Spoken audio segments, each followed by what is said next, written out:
What you're about to hear, honestly, doesn't even feel real anymore. Because this weekend at Charlotte Motor Speedway wasn't just another NASCAR race weekend. It wasn't just another rain delay, another strategy call, or another overtime debate. This one felt different, heavy, emotional, almost surreal, and somehow in the middle of all that chaos, Ross Chastain found a way to survive one of the strangest, messiest, and most emotional races we've seen in a long time.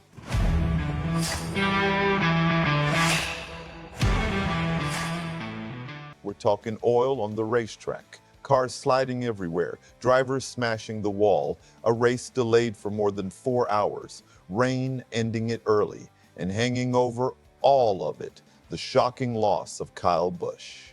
Stick with me here because the story goes way deeper than just who won the race. And hey, real quick, if you are a true NASCAR fan like me, go ahead and drop a like and subscribe to the channel. NASCAR Nation News is just getting started. We're pushing for our next subscriber milestone, and it's all about real talk from fans who live this sport every week. All right, let's get into it. So here's the thing. Saturday night at Charlotte Motor Speedway turned into absolute survival mode.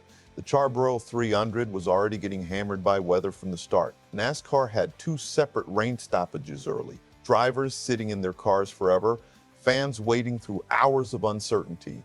And honestly, you could already feel the frustration building across the garage. But when the race finally got going again, the track conditions became a total wild card. Then came lap 73. And this is where everything changed. A fluid leak from Dawson Cram's car dumped oil across the racing surface, and suddenly drivers were skating through turns 1 and 2 like they were on ice. I'm just going to say it straight. It looked terrifying in real time. Multiple contenders got caught up immediately. Justin Allgaier, the series leader, got hammered by it. Sheldon Creed got damaged. Taylor Gray got caught in it. Cars were sliding everywhere. And somehow, Ross Chastain kept his number 9 JR Motorsports Chevy pointed forward. Barely. He even admitted afterward that he slammed into the fence through whatever liquid was sitting on the track. And honestly, that may have been the moment that won him the race. Because while other drivers lost massive ground or suffered major damage, Chastain survived just enough to stay in position. Then the rain came back again. And once NASCAR realized there was no chance to safely continue, they called the race official after lap 91. That gave Ross Chastain his first O'Reilly Series win since 2019, first win at Charlotte, 3rd career series victory. But I honestly don't think anybody was celebrating this one like a normal victory lane moment, because every interview, every reaction, every driver conversation kept coming back to Kyle Busch. And man, hearing Chastain talk afterward was tough. You could hear how shaken the entire garage still is. He straight up admitted he still couldn't mentally process Kyle not being there, and I think a lot of fans feel the same way right now. Whether you rooted for Busch or booed him every single week, the reality is, NASCAR without Kyle Busch feels almost impossible to imagine. For over 20 years, the guy W-Ace, part of the identity of this sport. And what made this moment even more emotional was what Ross Chastain did after the race. First, he climbed out and did Kyle Busch's signature bow to the crowd. Then, he smashed the watermelon. That right there, that was one of those NASCAR moments people are going to remember for a long time. Not because it was flashy, not because it was controversial, but because it felt genuine. Now let's talk about the bigger picture competitively, because this race also created absolute chaos for the championship side of things. Justin Allgaier came into this race looking strong, especially after surviving the early rain madness and leading for chunks of the night. But that oil incident destroyed his race. He ended up 29th after repeated pit stops trying to repair damage.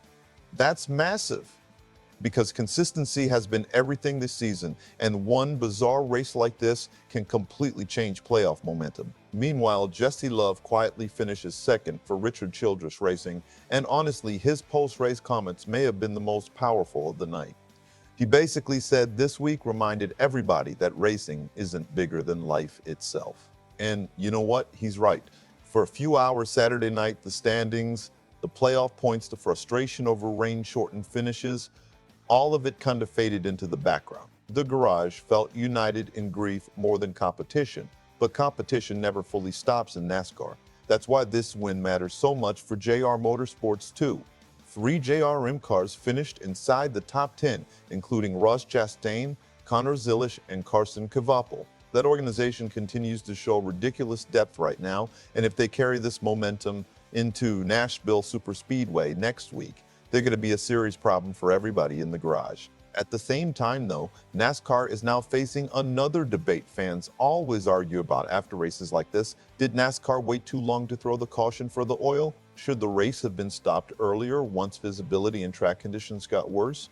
Or is this just part of racing in unpredictable weather conditions? Because let's be honest, drivers were absolutely hanging on for dear life out there. And here's another layer people are already debating. Would Ross Chastain have still won if the race went full distance? That's the question nobody can answer. Ross himself said he believed they still had the speed to compete at the end, but we never got to see it play out. That's what makes rain-shortened races so frustrating sometimes. Somebody always leaves feeling robbed. Still, surviving chaos is part of NASCAR. And Saturday night, Ross Chastain survived better than everybody else. Now the series heads to Nashville Superspeedway next weekend, and you already know emotions are still going to be running high across the entire garage. But now I want to hear from E. Did NASCAR make the right call ending the race when they did? And if the race had gone the full distance, do you think Ross Chastain still wins? Drop your thoughts in the comments below, and don't hold back because I know NASCAR fans are split on this one. And if you enjoyed this breakdown, make sure you like the video, subscribe to NASCAR Nation News, and turn on notifications so you never miss the next big story from the NASCAR world.